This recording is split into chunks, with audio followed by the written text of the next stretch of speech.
Meus queridos, a paz do Senhor, tudo bem com vocês? Eu sou o diácono Claudino Machado e esta é mais uma das nossas pequenas reflexões com base na leitura diária da revista Lições Bíblicas da CPAD, primeiro trimestre de 2022. Esta é a nossa revista, lição dos adultos, e o tema do trimestre é a supremacia das Escrituras, com o subtema a inspirada, inerrante e infalível Palavra de Deus. A próxima lição será a lição de número 3, que tem o título A Inerrância da Bíblia. A Bíblia não erra. A inerrância da Bíblia.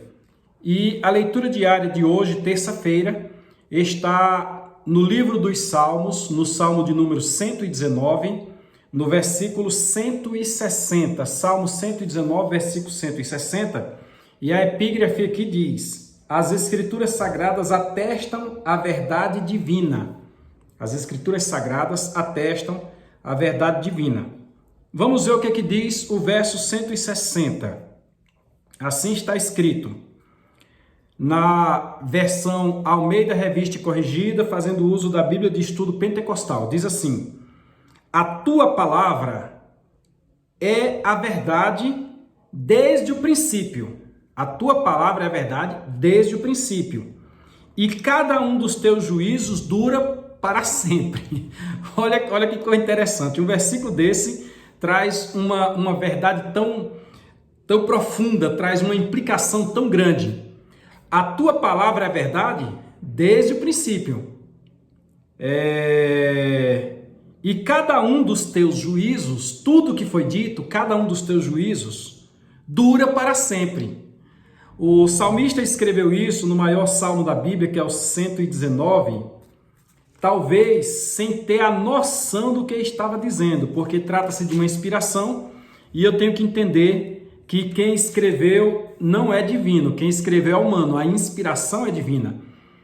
E a revelação que é feita neste salmo, ela deixa assim muito feliz, muito alegre, porque a gente vem dizendo que a Bíblia ela relata o eterno porvir, mas quando você estuda o Apocalipse, você estuda o Apocalipse, você vai para o capítulo 21 e 22 de Apocalipse, a partir do capítulo 19 já. Aliás, a partir do capítulo 4, porque do capítulo 4 ao capítulo 18, entrando no 19 ali, nós temos a grande tribulação. Quando termina a grande tribulação, no 19 ainda nós temos o milênio. O milênio está ali, também está lá em Isaías. Quando termina o milênio, nós temos no capítulo 20 o juízo final, o grande juízo do trono branco. Quando passa o juízo final, no capítulo 21, nós temos o novo céu e a nova terra. E na sequência nós temos a conclusão do livro do Apocalipse. Então a gente acha que só lendo Apocalipse vai ter as coisas futuras. A gente vai ler lá na primeira carta aos Tessalonicenses e Paulo está falando do arrebatamento da igreja, algo que não aconteceu até este momento, mas é futuro, né? É algo futuro, não muito longe, porque os sinais dizem que é para agora, mas futuro. Só que nós não imaginamos que no Antigo Testamento tem um texto que narra do futuro dessa forma. Porque você vai para Gênesis vai dizer: da semente da mulher nascerá um. Já nasceu, já cumpriu. A Bíblia registra em Mateus, capítulo 1, que Maria estava em casa e um anjo veio, apareceu a ela e disse: salve agraciada. Ele já nasceu. Nós encontramos em Isaías que o Messias subiria perante eles como uma ovelha para o matadouro perante os seus tosqueadores. Já aconteceu, Jesus já foi crucificado. Nós temos profecias futurísticas, mas a gente não espera que as profecias futurísticas estão num pequeno verso do Salmo. E no Salmo você encontra os teus juízos e cada um dos teus juízos dura para sempre. O mesmo texto nos leva para o eterno porvir. Olha, quando você lê Gênesis 1:1, diz assim: no princípio criou Deus os céus e a terra. Lá atrás, numa época remota, Deus criou o céu e a terra. Tudo que aí existe, que os homens ainda vão descobrir, que agora o robozinho está lá em Marte, colhendo informações e mandando para a NASA, e a NASA analisando, e a corrida espacial, e os homens tendo pisado o pé na Lua, e etc. E as teorias se existem ou não, ETs, etc., OVNIs, os objetos voadores não identificados, e o que tem nos outros planetas, e os multiversos, e o buraco de minhoca, tudo isso as Via-Lácteas, as galáxias, que a nossa é a Via Láctea, e etc, planetas maiores que o Sol, muitas vezes maiores que o Sol, e a infinitude do universo, tal. Tudo isso aí, o Gênesis 1:1 vai dizer, no princípio Deus criou os céus e a terra. Deus criou os céus, e criou a terra, e criou o homem, e reformou. No versículo 2, a terra fica sem forma e reformou. Aí vem aquela teoria, a teoria dos dinossauros. Meu Deus, os dinossauros. Quanto tempo a gente passou dizendo que os dinossauros não existem, mas os ossos que foram encontrados, que estão nos museus, dizem que eles existiram sim. Só que você tem uma terra original criada, você tem uma terra caótica no versículo 2, e você tem uma terra que começa a ser reformada no versículo número 3. Aí você vem para o Salmo, e o Salmo diz no verso 160, Salmo 119, a tua palavra, a palavra de Deus, no princípio era o verbo, disse João, e o verbo lá atrás disse haja, e aconteceu.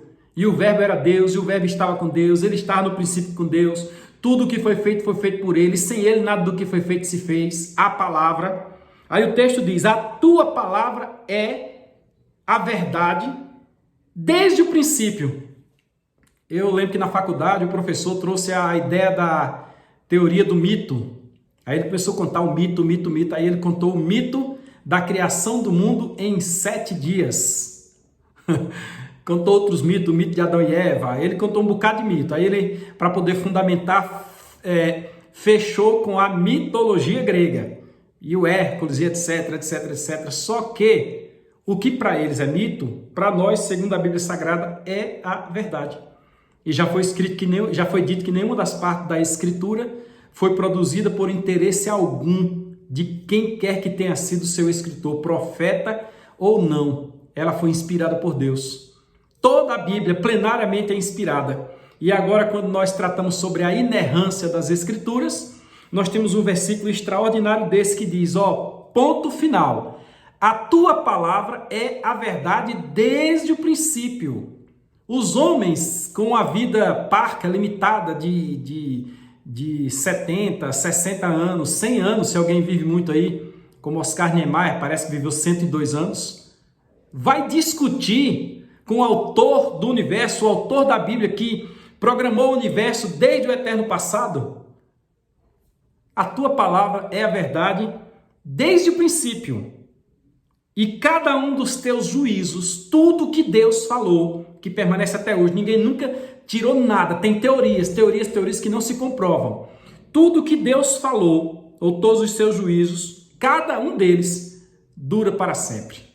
Louvado seja Deus. Então a Bíblia, ela é inerrante.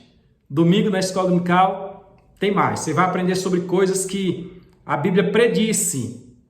E aconteceu, do jeitinho que a Bíblia predisse. Inclusive agora nós estamos vivendo momentos em que rumores de guerra, pais contra filho, filho contra pai, nação contra nação, doenças incuráveis e coisas do gênero, estão dando total ênfase ao momento futuro que a Bíblia disse que ocorreria. Disse há 2000 e tantos anos atrás. E este momento está acontecendo. E mais ainda, existe um evento que esse aí só marca o princípio das dores. É a chegada do Filho, é o nascimento, é a vinda do Senhor Jesus Cristo. A qualquer momento a igreja será arrebatada. A Bíblia não erra. Fica na paz do Senhor e até domingo na escola dominical.